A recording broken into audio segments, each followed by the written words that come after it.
You raise me up. Okay, let's try that again. You raise me up so I can...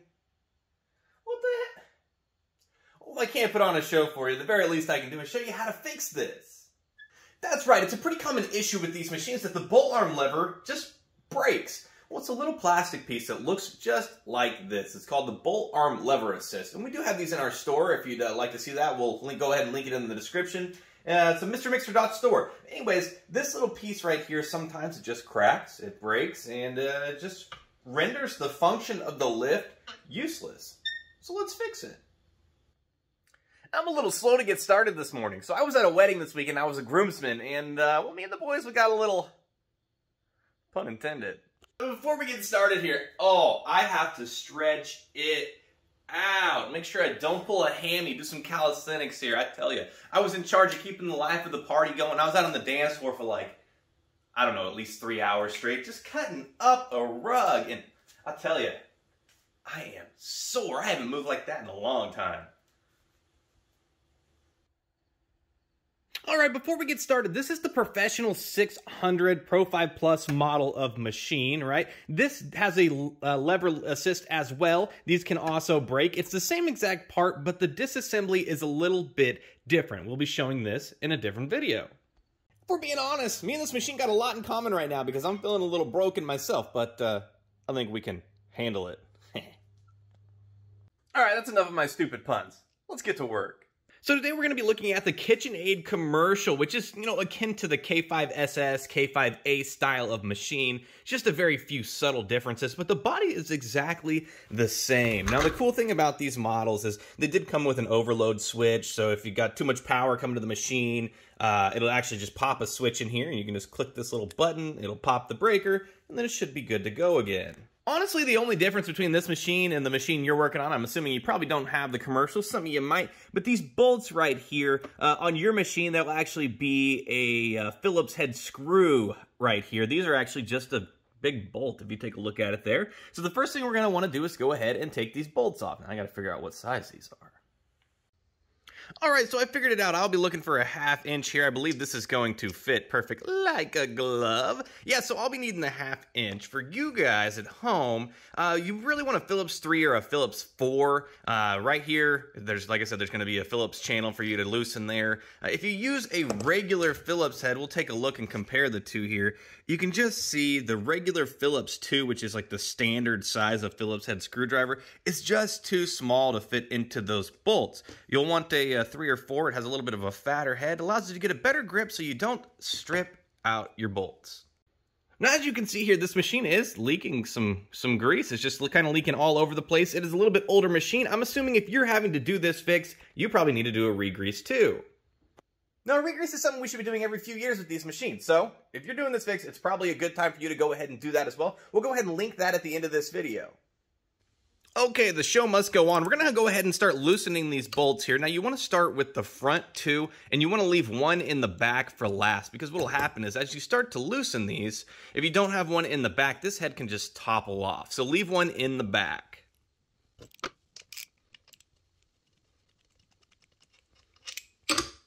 Let's take a look at how much oil is actually leaked out of this machine. So I'm removing this screw here. You can tell just in the back, there's just a ton of oil on this. And all of the grease and oil is up here. So this has just leaked all throughout the back of the machine, down the neck, and just kind of got into these bolt channels here. So we'll have to clean that up.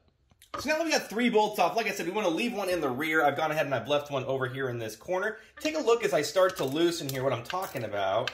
And some of them do it, some of them don't. This one is pretty caked into place, but as you can see there, now that I knock it loose, once you start taking it apart, you don't leave one in the back. This whole thing, like I said, can just topple right on over, so we don't want to do that. I want to make sure you have a hand up here, and then once you get your bolt loose, we'll just go ahead and loosen it by hand. Like I said, hold that down into place. Now that we have all of our bolts out, we can just go ahead and pull the head off of this unit. There we go. So once we have the head off the machine, we'll go ahead and look right in the top here, and you can see the bolt arm lever right there. And as you can tell, something's a little fishy about that. Take a look. This is what it's supposed to look like. You can tell there's a big old, just part of it cracked right on off of there. So let's get to replacing it. All right, so as you can see here, what we got is, this is called a roll pin, okay? And this needs to actually be punched out of place. So we'll just kind of leave it in the downward position. We'll go ahead and take a punch here, and we're just gonna wanna tap that out of place.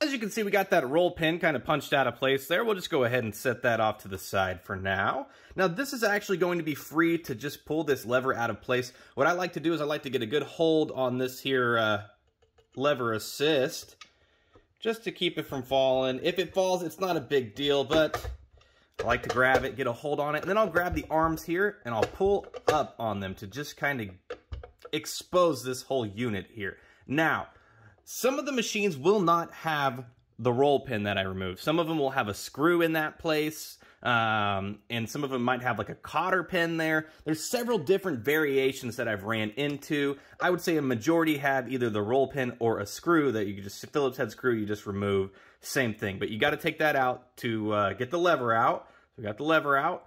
Now, what we're looking at here is we have this broken clip. This is what we're replacing.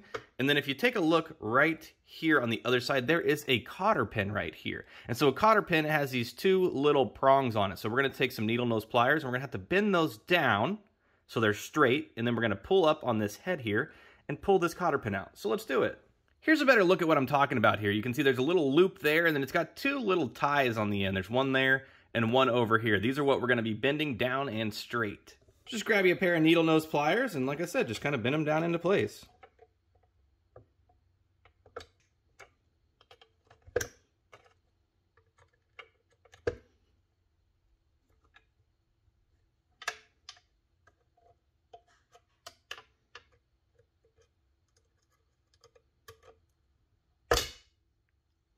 There we go, just like that. Like I said, you bend them down and you just kind of pry on it, pull it right on out. So now this is actually ready to just slide on off the machine. Super easy, just like that. There we go, take a look.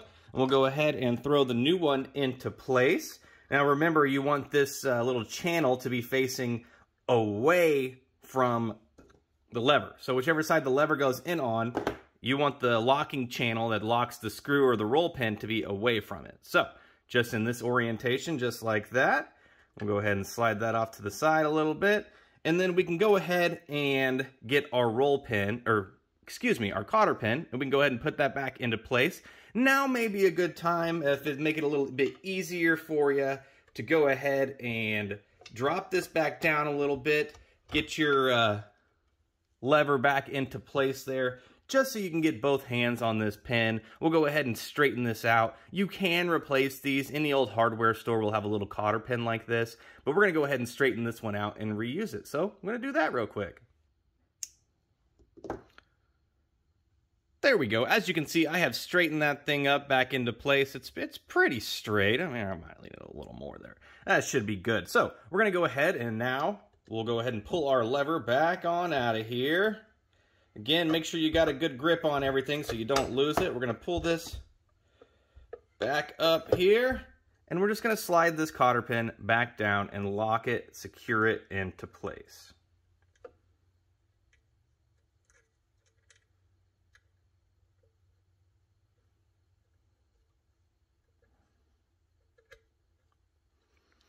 There we go. Do you see how I did that? Literally, you just slide the little tail ends down through, push it into place, and then you can take your needle nose pliers again, and basically all you're going to want to do is just rebend these. Just to keep this cotter pin from coming out of place. That's all that's for. That's the only function it serves. So we're just going to tie up some loose ends here. Okay, so now that we have our cotter pin locked into place there, we can go ahead and just drop this back down into place. We'll slide our little, and as you can tell, I mean, easy to see here, the little channel, we'll slide our lever right through there, slide it right through the arm assist, just like that, right? Just slide it right on through. Now that reveals your little hole there, so now we can actually go ahead and just take our roll pin and stick it on back into place. Now you will have to punch this back down into place, so just grab yourself a punch and a hammer. We'll take a couple swings here. And bang, just like that, we have now a fully functioning machine. This now raises and lowers. Wasn't so bad, was it? Now, some things to look out for. You definitely want to make sure before you put anything back together that you want to test it. You want to make sure that it's moving and locking and everything like that.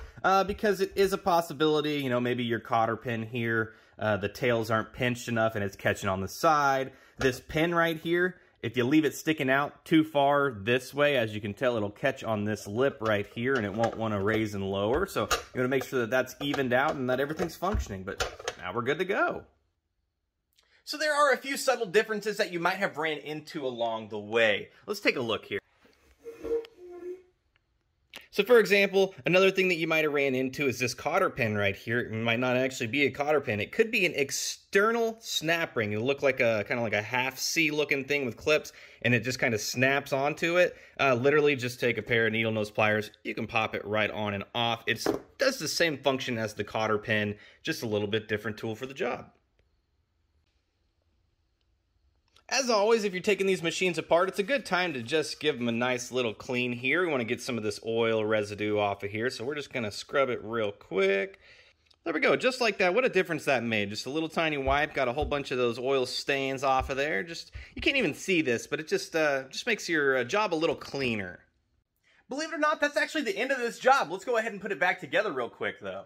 So the first thing you want to note here is you have these two little pins right here, right? So we'll take a look at the top of the machine here. It has two pinholes as well, so you just want to line those up and set it into place. Just like this, we got those pinholes lined up. We'll seat it into place. Go ahead and get a hand on the machine here. You always want to make sure once you have it in place, you don't have a screw in, that you want to keep a hand on the machine. Let's get a screw into place real quick.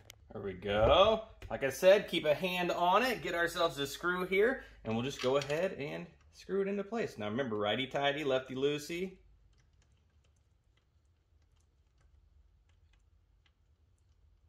There we go. And now once you have one of these bolts seated into place, you don't have to tighten it or anything, but once you have one hand tight, you're free to take your hands off of the machine, spare fingers, because it's now locked into place. No fear of that head toppling off. Now we're ready to just put the rest of the screws back into place. Now you can do all of these by hand, and then at the end go back through and tighten them up. There we go, we have all of those bolts in place, so now we're just going to go ahead and do the finishing touch here and just give them all a nice little tighten. You don't have to crank down on these by any means, but you do want them tight. Well, there we go. That wasn't so bad. Like I said, now we have a fully functioning machine that now raises up and down. It is ready to go to work. Now, remember, like I said, if you're doing this fix, it's probably a good idea to just go ahead and re-grease as well. It's definitely time for it. I bet you'll notice grease leaking out of your machine. We're going to go ahead and link the re-grease series for this model at the end of that video. Like always, if you need any parts, tools, grease, anything like that, make sure to check out our store. We'll link it in the description below, mrmixer.store. Also, don't forget about our subscription. Every single month, we have a $3 and $5 monthly subscription where we give away a machine that we refurbish every single month. So it's like getting a brand new machine. It's not actually new, but since we work on it, it runs like new. So make sure to check that out. As always, it was an absolute pleasure helping y'all out, and I hope to see you again very soon.